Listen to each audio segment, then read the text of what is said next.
За сайн байцгаана уу та бүхний энэ өдрийн амгалан айлтгая.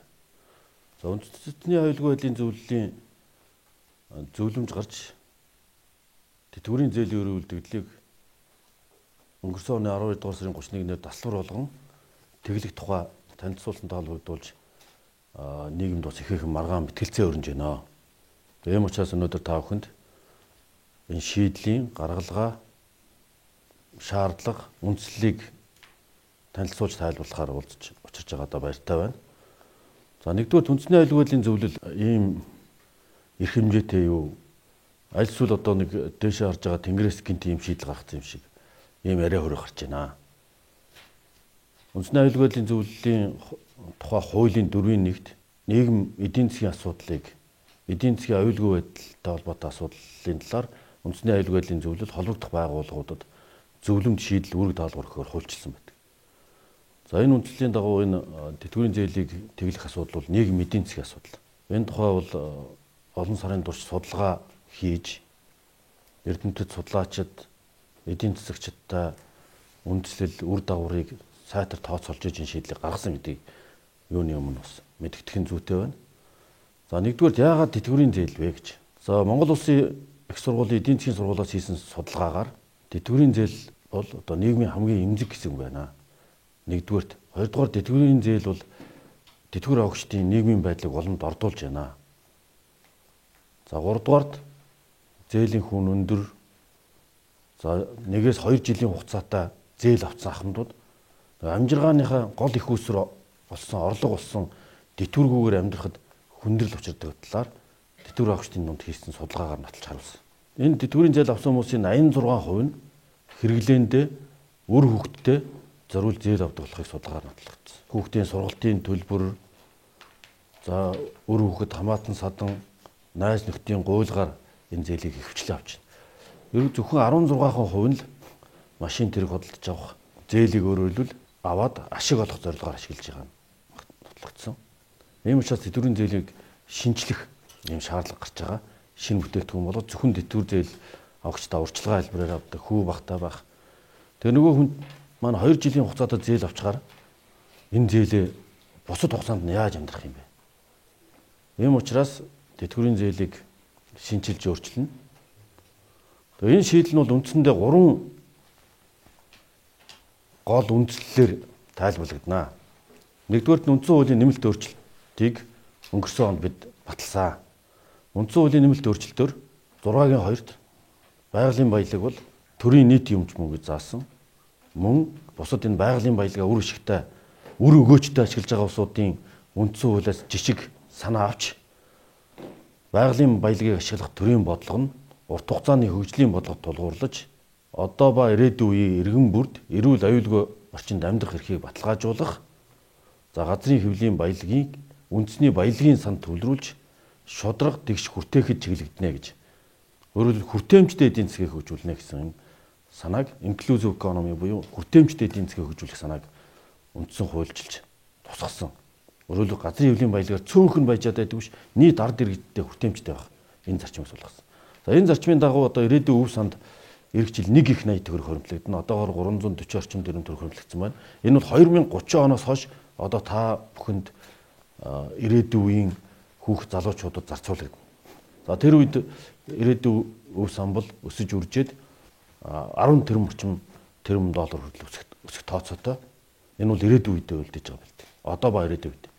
Харин өндөр насныхаа тэтгэврт гавьяагаа байгуулад сууж байгаа ахмадуудынхаа энэ өрийг тэглэх бол нийгмийн толгомцсон асуудал мөн.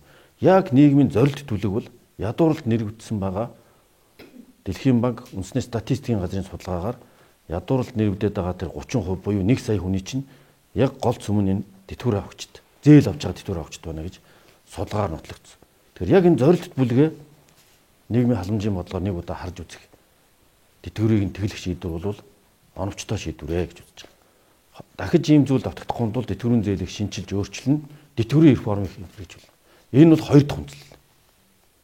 Тэтгэврийн реформыг хэрэгжүүлж байна.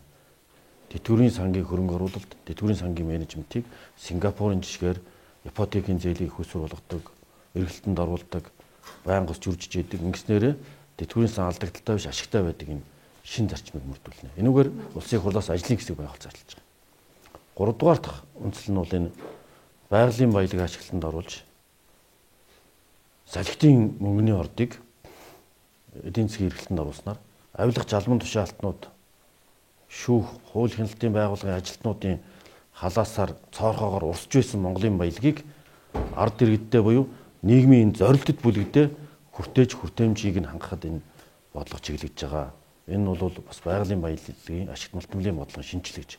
Энэ гурван том зорилтод реформ шинжилгээг хэрэгжүүлэхийн тулд энэ тэтгэврийн зээлийг төвлөж байгаа гэж ойлгож байна. Манай Монгол банкны макро эдийн засгийн шинжээчид эдийн засагчдын ажлын хэсэг гарч ажиллаад энэ бол эдийн засгт эерэг нөлөөтэй гэж дүгнсэн. Яг л энэ нүгээр Монгол банкны валютын нөөц нэмэгдэж байгаа. Үндэсний аюулгүй байдлын нэг гол анхаарах асуудал бол манай энэ гадаад өр төлбөр. Гадаад өр төлбөрийг төрөхийн тулд Монгол банкны валютын нөөцийг нэмэгдүүлэх ёстой.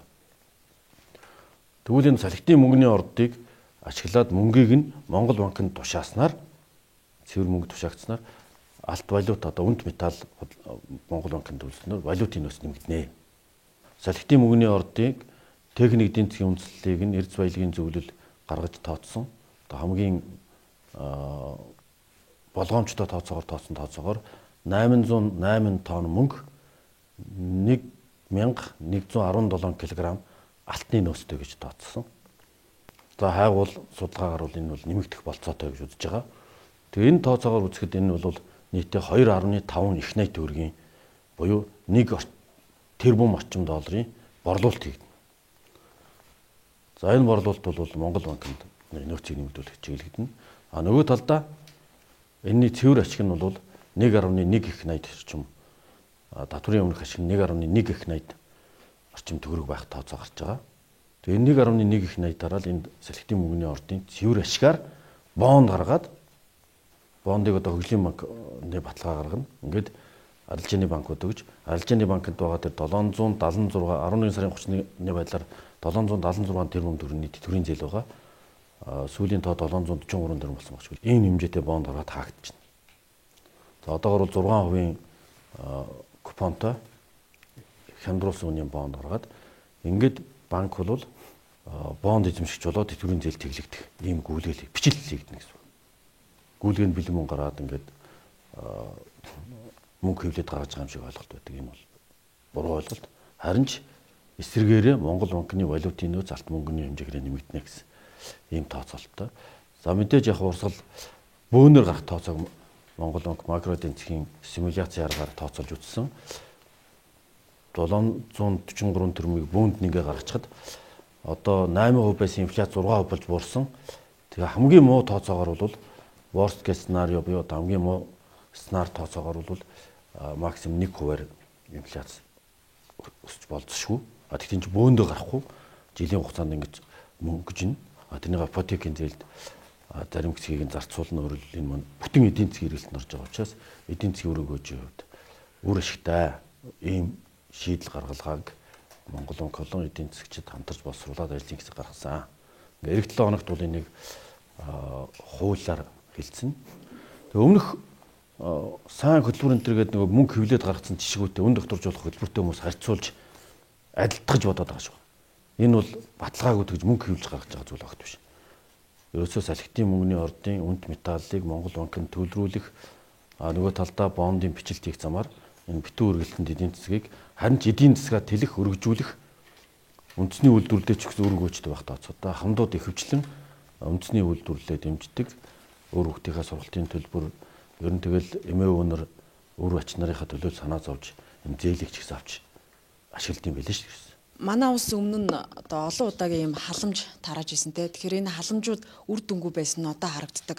Одоо олон улсын валютын сан ч гэсэн манай улсыг халамжийн бодлогоосоо татгалзаа гэж зөвлөж байна. Тэгэхээр яг энэ цаг мөчид ийм шийдвэр гарч байгаа нь сонгуулийн жил эхэлсэн. Сонгуул огцсон ийм шийдвэр болж байна гэж харж байгаа.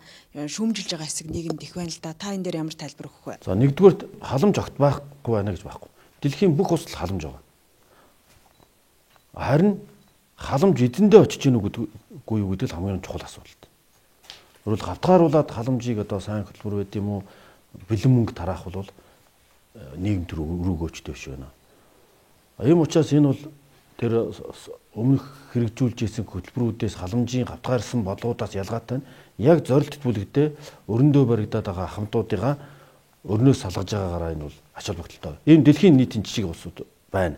Энэтхэг, Эстон, Казахстан, Солонгос, Дач, Европын улсуудын бас жижиг байна. Тэр бол илүү өрөөгөөчтэй хэрэгжиж исэн. Зээл тэгэлж яадаг юм олон улсад туршлага практик бий. За 3 дугаарт энэ үндэсний аюулгүй байдлын зөвлөл бол сонгуул улс төрийн зорилго гэхээс илүү яг нийгмийн эдийн засгийн доктортой байвал эдийн засгийн шийдлээ гол болгож гаргасан үндсэн хуулийн нэмэлт өөрчлөлтөд амь оруулж байгаа. Шууд хэрэгжүүлж байгаа ийм хэлбэр. Хавтгаарсан халамж гэдэг бол яг олон улсын валютын сан харинч энэ ядуурл нэмэгдээд байна. Ядуурлаа онцлсон бодлогоо явуулаа. Хавтгааруулж болохгүй гэсэн юм.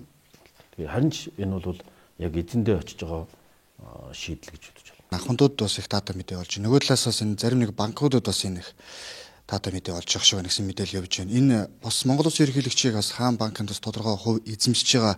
Тийм учраас бас ийм шийдвэр гаргасан гэсэн ч бас мэдээлэл яваад байна. Энэ дээр бас тайлбар өгөхгүй.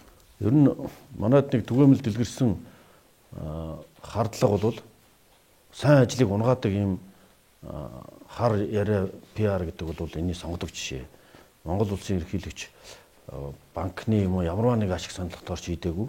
Энэ бол ард иргэдтэй Монгол Улсын төлөө хийж байгаа хамгийн зөв шийдвэр гэсэн үндслээр хэлцэж ярилцж байсныг би тод сайн мэдж байна. Энэ банкнд нэгдүгээр ашигтай хэлцэл биш. Банкны дундаж хүү биш үү? Тэтгэврийн зээлийн дундаж хүү 17.9% байна. Жигэнсэн дундаж тэтгэврийн зээлийн. Тэгээ 17.9%-ийн жигэнсэн дундаж хүүтэй энэ актива 6% хүүтэй бондоор солих чинь банкнд 12% алдагдaltaй 8 болж байгаа юм. Нэгдүгээрт, хоёрдугаар тэр чинь тэтгэврийн зээл чинь 100% төлөгддөг төрөөс нийгмийн даатгалын сангаас шууд очил төлөгчдөг найдвартай зээл. Одоо чанаргүй зээл болдгоо чанаргүй зээлийн сан тэг 125% л бүрдүүлдэг хамгийн найдвартай зээл тооцогддог. Тэр энэ зээлийг нь хасаад тэглээд байхгүй болгоод тэгээ бонд өгч байгаа бол энэ банкнд ашигтай шийдэл биш. Бэлэмг аваагүй тэгээ бонд авч байгаа. 3 дугаарт бол тэр Монгол Улсын ерөнхийлөгч хөрөнгө орлогын мэдүүлэг дээр хаан ч гэсэн тэр альва нэг банкны хувь цаа эзэмшигч тэрнтэй ашиг сонирхлын зөрчилтэй асуудал байхгүй гэдэгт би 100% итгэлтэй. Ер нь манай нөгөө байдаг сайн юм шийдэл гарахаар л харуулах гэсэн яриануудын ам дамжсан нэг яриа. Одоо Монгол Улсын өрийг тооцох юм бол нэг иргэн дээр тооцоход одоо яг нэг хүнлэхэд 20 сая төгрөгийн өртөө байна гэдэг тийм тооцоол гарсан байсан. Тэгээд өртөө байгаа дээрээ бонд нэмж одоо илүү үр босгож ийм эдийн засгтаа сөрөг үр дагавар авчрах шийдвэрийг хийх нь зөв гэдэг асуултаас иргэдэд байгаа. Үүнд ямар хариулт өгөх вэ? Ер нь өрийг нэг иргэнд хооч тооцдог л дээ. Монгол Улсын гадаад дөр засгийн газрын гадаад дөр 5.8 тэрбум долларыг 2024 онд төрлөнө. Энэ гадаад дөрвийн шин тулахын тулд Монгол банк засгийн газар валютын нөөцөөр нэмэгдүүлэхэд алт мөнгө их худалдаж авах хэрэгтэй л гэсэн. Энэ валют ерөөсөө гаргаагүй. Валютын өр тавиагүй. Чингис бонд, Самура бонд, Dim Sum бонд гэдэг энэ төлөх өрөвдөж юун зарцуулагдсан ярина. Энэ хүртээмжтэй эдийн засагт хэн төчсөн юм? Ард иргэдэд наалтсан уу? Хүртээмжтэй байсан уу? Энэ бол харин ч иргэдийнхээ өрийг таглаж байгаа учраас санхүү эдийн засгийн онолын хувьд санхүүгийн шоконд одоо өндөр настуудын зорилт бүлгийн дарамт үзүүлэх өрийн дарамтыг байгуулж макро эдийн засгт эргээр нөлөөлдөг юм судалгаатай. Банкн дээр байгаа өрийн бичлэлээр хаагдж байгаа битүү үргэлт учраас энэ бол гадаад өрийг нэмэгдүүлж байгаа хүчин зүйл биш. Нэг талдаа хөшчдүүдийн зээл Монгол Улсын нийт өр бас буурж шít. Нэг хүнд оногдох тэтгэврийн зээл бас байхгүй болж ирэх гэсэн үг үстэй чинь. Тэгэхээр энэ салхитын мөнгөний ордод 1983 онд улсын төсвөөр одоо хайгуул хийж одоо нөөцийн тогтоосон байна. За 800 гаруй тонн цэвэр мөнгийг ахмадуудын 770 гаруй тэрбум төгрөгийн тэтгэврийн зээлийг тэглэхэд эхний ээлжинд зарцуулах нь. За дараагийн шатанд магадгүй дахиад хайгуулаа хийгээд нөөцөө шинжилэн тогтоовол гарч ирсэн энэ баялгаа юунд зарцуулах вэ? Дахиад халамж шиг одоо юу гэдгийг хин нэгний зээлийг тэглэгч гэдэг юм уу? Ийм зүйл зарцуулах вэ гэсэн болгоомжлол нэгдүгээрт байна. Хоёрдугаар асуулт яагаад заавал энэ одоо сонголтыг үндэсний аюулгүй байдлын зөвлөл одоо хийвэ? Өөр одоо бидний өмнө тулгамдсан агаар орчны бохирдлыг шийдвэрлэх, илүү ажлын байр бий болгох энэ чиглэлийн одоо хөрөнгө оруулалтанд зарцуулах шийдвэр гаргаж болоогүй юм уу гэдэг энэ хоёр асуултанд хариулж өгөөч. За үндсэн хуулийн нэмэлт өөрчлөлтийн 6-гийн 2-т тэр хүртээмжтэй эдийн засаг үндэсний баялагын сангийн талаар тодорхойлсон. Норвегийн жишг ч гэсэн тэр энэ уул уурхайн баялгаа үндэсний баялагын санд төвлөрүүлээд хөрөнгө оруулалт хийж арвижуулж идэг, ирээдүйн үедээ үлдээдэг, одоо үедээ ашигладаг юм 3 зорилттой чиглэл байна. Ирээдүйн үедээ үлдээж байгаа нь бол одоо энэ бусад байгалийн баялагууд чинь энэ 5 толгоос хөрөнгө оруулалтын төмөр зам барьж байна. Ихэнх хэсэг нь Эрдэнэ 5 толгойн уул уурхайн баялагуудын амнаат буюу ашиг малтмалын нөөц ашигласны төлбөр цэвэр ашиг татварын гол орлогууд бол энэ ирээдүйн санд ирээдүйн үедээ төвлөрж байгаа. Нэг их 80 төгрөг энэ жил төвлөрнө. Ирээдүйд 2030 оноос зарцуулна гэдэг шүү дээ. Энэ бол ингээ ирээдүйн үедээ үлдээж байгаа. Өнөөдрийн агаарын бохирдолт биш бүр ирээдүйн үедээ ингээ хадгалаад 2030 он хүртэл ашиг зарцуулахгүй. Харин өсгөж үрж арилжуулна хөрөнгө оруулалт гэдэг. Энэ бол нэг 10 тэрбум доллар хүртэл болцоотой гэж. Энэ одоо байгаа ахмадууд ч 2030 он хүртэл энэ ирээдүйн сангийн чим үр хөөж хүртэж чадахгүй нэ. Ийм учраас энэ одоо байгаа үедээ зарцуулж байна гэсэн. Гол юм нь энэ агаарын бохирдол бус асуудлууд дээр энэ дараагийн том ард газруудын ашиглалт одоо дэс баяжуулах үйлдвэр, алт цэвэршүүлэх үйлдвэр, төмөр зам бүтээн байгуулалт нэмэгдээд энэ гадаад өрөөжтүүлэх эдийн засгийн аюулгүй байдлаа илүү хангах энэ суур нөхцөлийг бүрдүүлэхэд бас зэрэгцээ энэ шуурхай ахмадуудаа өрнөөс нь салгах энэ ажил чинь нийгмийн бодлого, эдийн засгийн бодлого хоёр зэрэгцээ хоршиж явахгүй цэвэр ашигын төлөө явж байгаа хооронд энд нийгмийн даант үрж ийм ч учраас энийг нийгмийн эдийн засгийн бодлого гэж нэрлэж байгаа. Тэр өнөөдөр яг энэ орд төрийн өмчөд 100% байна уу? Ван Ян билүү нэг хоёр хятад хүн хоорондоо энэ ордын өмчлөлттэй холбоотой асуудлаар шүүхтэр маргаа явж байгаа гэдэг нэг ийм асуудал байгаад байгаа. Тэгэхээр магадгүй одоо ингээд эндээс боонд гаргаад энэ үр дүнлэх асуудал ярихаар нэг өмчлийн асуудал шийдэгдэггүй байхад төр баг хүчээр шахуу ингээд энэ ордыг ингээд эдийн засгийн хэрэгэлтэнд оруулж байна гэдэг хэл ам хоёрдугаарт нь гарч магадгүй гэдэг ийм зүйл байна. Яг энэ ордтой холбоотой бас нэг тэр нэг 13 шүүгчнэрийн авилгын хэрэг яригддаг шүү дээ. Энэ талын асуудлууд ер нь ямар шатнд явж байдаг юм бэ? За нэгдүгээрт нь авилгатай тэмцэх газраас зарласан албан ёсны мэдээллээр 11.9 их 80 төгрөгийн хохирлыг улсад авилгачид учруулсан байна. Авилгачид 11.9 их 80 төгрөг хохирол учруулж байдаг шүү дээ. Тэгэхээр энэ 776 тэрбум гэдэг бол тэрний 13 дахин бага мөнгө. Тэр авилгачдын мөнгийг цуглуулах асуудалд тэр авилгалтай тэмцэх асуудлын нэг жишээнээ салхит. Шүүгч нарын авилгалын хэрэг шүүгч хилжлээ прокуроос гэж би сонссон. Шинжээч нарын хэргийг шалгаж байгаа гэсэн тэр орцын салхитын мөнгөний ордын орцыг гарцыг одоо тэр дүгнэлтийг дандаа авилгал авч буруу шийдэж исэн. За тэгээд татвартай холбоотой маш их хэрэгүүд байна. Татвараа нуун дарагдуулсан. За энэ нөөцийн тооцоогоор 350 мянган тонн мөнгө дутж байгаа асуудал яригдж байгаа. 350 мянган тонн мөнгө ард түмний баялаг гэдэг үндсэн хуульчлалын тэр зүйл чинь алга болцсон байна. Энэ хэрэгүүд бол эрүүгийн хэргийг шалгаж байгаа. За иргэний хэргийн хувьд бол хоёр өмчлөгчийн хоорондын маргаан байдаг. Энэ иргэний хэрэг шүүхээрээ шийдэгдээд битүүмжлэгдсэн тусдаа процесс. За засгийн газар бол яг жил гаруй өмнө 2018 оны 12 дугаар сарын 28-ны өдөр энэ татварын хууль тогтоомжуудыг ноцтой зөрчсөн үндслэлээр лицензийг хүчинг болгосон. За ингээд энэ оны 6 дугаар сард лицензийг Эрдэнэс MJL гэж ард түмний компани шилжүүлсэн. Эрдэнэс MJL-ийн хувьцаа эзэмшигч нь, өмчлөгч нь засгийн газар нийт ард түмэн гэж заасан. Давуу эрхтэй хувьцаа эзэмшигч нь нийт ард түмэн. Ард түмний компанид ард түмний мэдлийн байгалийн баялагийг шилжүүлсэн гэсэн үг. 6 сард лицензийг шилжүүлсэн. Ингээд 6 сараас хойш засгийн мөнгөний ордын техник эдийн засгийн үндэслэл ашиглах боломжуудыг хэрэгжүүлсээр хагаад засгийн газрын мэдлийн компани бол үйл ажиллагаагаа явуулаад мөнгөнийхөө дээж сорцыг Монгол банкнд албан ёсоор оны өмнө тушаасан сорцын дүгнэлт сайн гарсан. Энэ сорцын дүгнэлтийг үндэслээд Монгол банк худалдаж 5 жилийн хугацаанд энэ мөнгийг худалдаж авах. 808 тонн мөнгийг 5 жилийн хугацаанд бүрэн олборлт дуусгах техник эдийн засгийн үндэслэл тооцоо хийгдсэн. Энэ үндэслэлийн дагуу 5 жилийн хугацаанд Монгол банкнд энэ 808 тонн мөнгө тушаагдана. За энэнийг нь барьцаалж бас Эрдэнэс MJL техник эдийн засгийн үндэслэл Монгол банктай байгуулсан гэрээг үнэлж бонд гаргаж байгаа. Тэтгэврийн зээлийг тэглэж улмаар цаашаа тэтгэврийн зээлийг олохгүй хааж байгаа мэн гэж ойлголоо. Тэгэхээр цагаан сар төгсөн энэ үед тэтгэврийн хүрэлцдэггүй байхад настангууд яах вэ?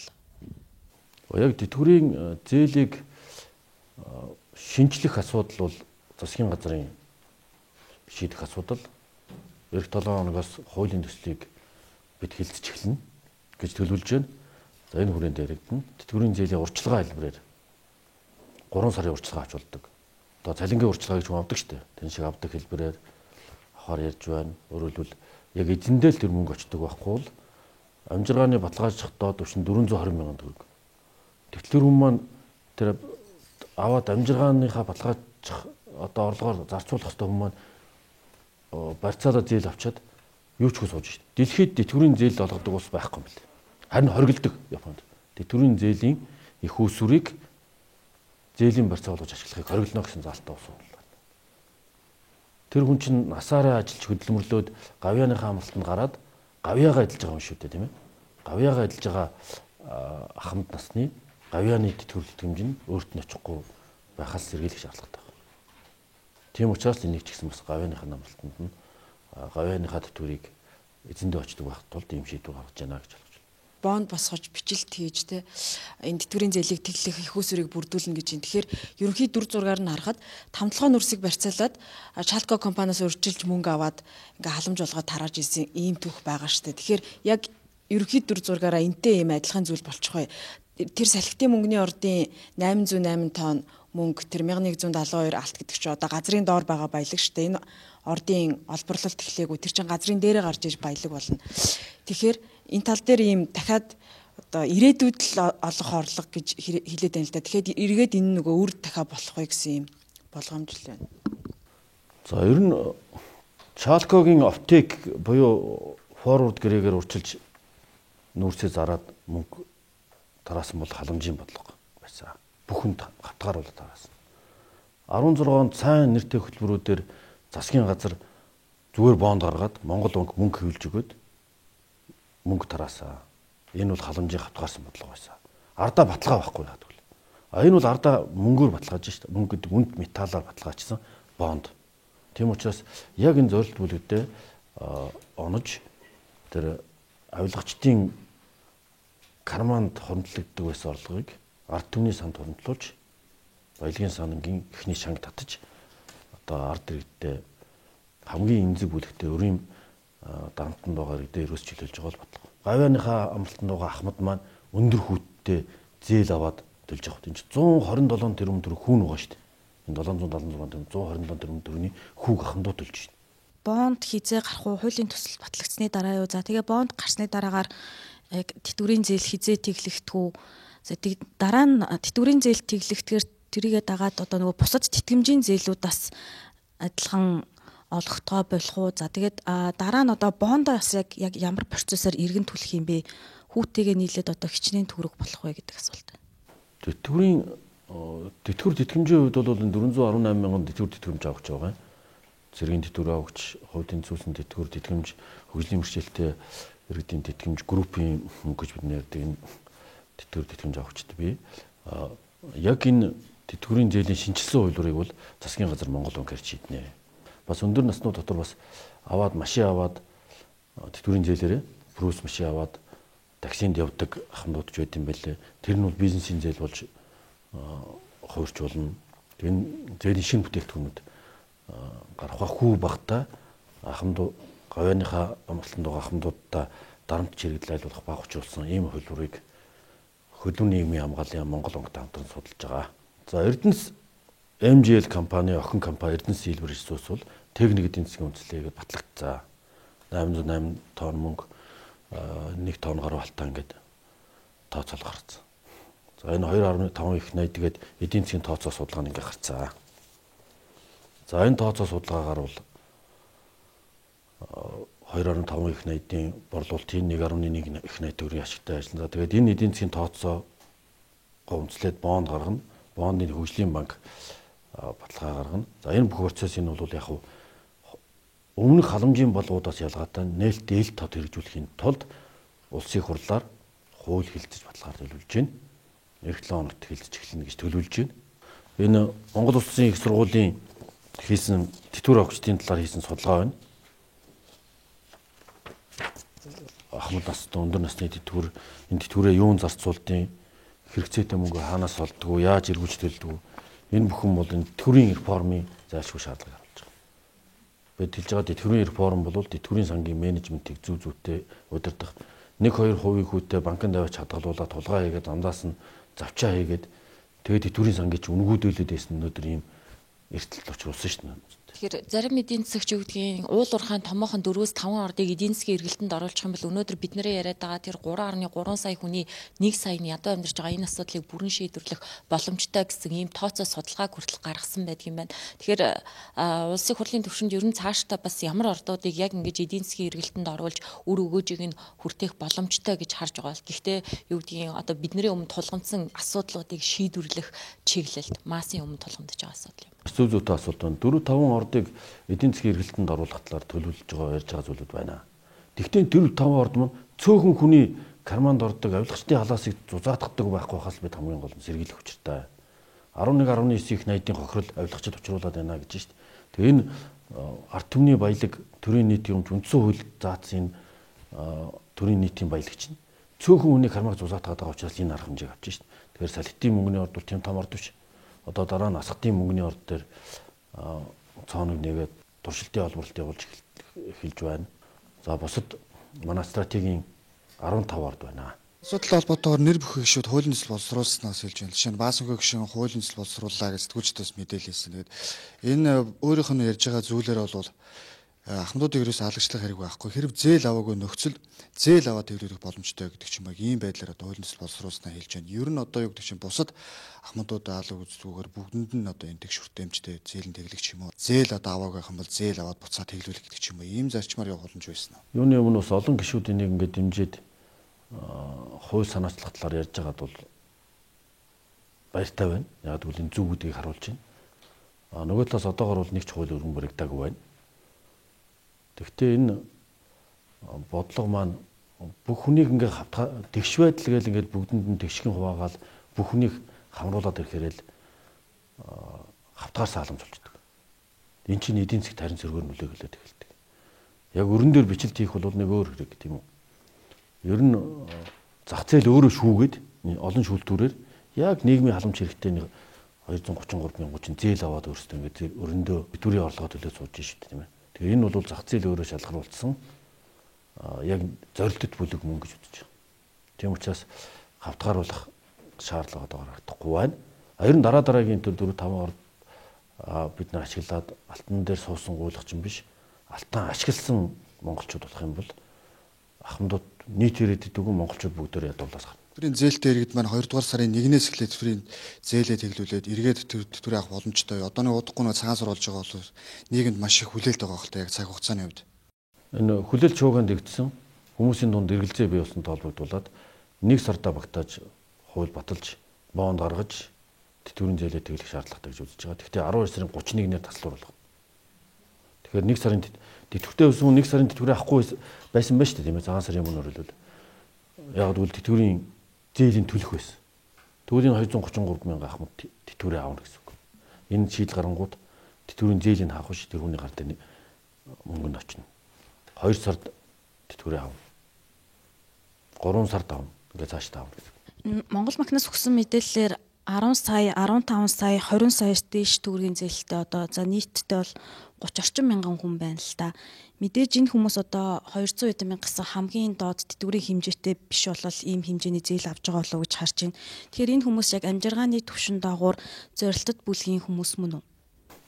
Тэр нэг 800 мянган орчим төгрөгийн тэтгэврийн зээлтэй тэтгэвртэй хүн 15 сая орчим төгрөгийн зээл авах болцоотой. Тэгтээ 2 жилийн хугацаанд 2 жилийн хугацаатай зээл өндөр дүнтэй байна шүү дээ тийм ээ. 2 жил тэтгэврээ авахгүй байна гэсэн үг. 10-аас 15 саяын зээлтэй 10,000 хүн байна. За 15-аас дээш зээлтэй 4,700 данс байна. 14,700. 100 хөнгөлөх байна. 10 саяас дээш зээлтэй хүмүүс яг энэ хуулийг хилцэх үедээ хилцэх байх. Тэтгэврийн зээлийг тэглэх асуудал нийгэмд шинэ үзэгдэл учраас маргаан мэтгэлцээ өрнүүлэхэд дамжиггүй.